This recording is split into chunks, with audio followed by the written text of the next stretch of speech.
Mkuu wa Wizara ya Viwanda na Biashara Dr. Hashil Abdallah amesema kuanzishwa kwa kiwanda darasa cha kubangua korosho katika kituo cha zana za kilimo na teknolojia vijijini Kamaltek Manyoni mkoani Singida ni hatua muhimu ya kuwakwamua kiuchumi vijana na wanawake wilayani humo. Dr. Hashil amesema alikuwa akizungumza katika hafla ya uanzishwaji wa kiwanda hicho kilicho katika kijiji cha Masigati wilayani Manyoni.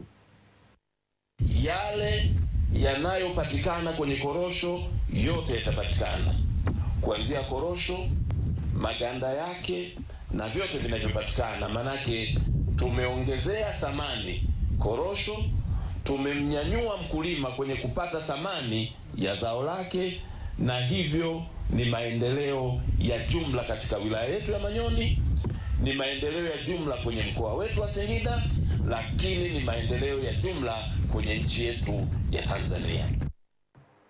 Kwa upande wake, mkurugenzi mkuu wa Kamaltek Godfrey Mwinama ameeleza chimbuko la kiwanda hicho ni utafiti wa uhitaji wa zana za kilimo na teknolojia za vijijini ambao umekuwa ukifanyika mara kwa mara, huku wakazi wa Manyoni wakieleza namna watakavyonufaika na kiwanda hicho.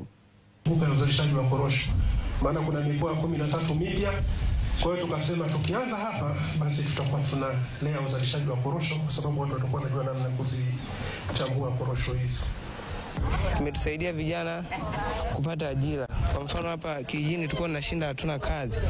Watu wengi tulikuwa tunajichanganya kwenye makundi ambayo sio rasmi. Sasa hivi tunakaa hapa kijijini, tunapata hela zetu, tunatusaidia kuendesha maisha yetu ya kila siku. Kimetupa manufaa.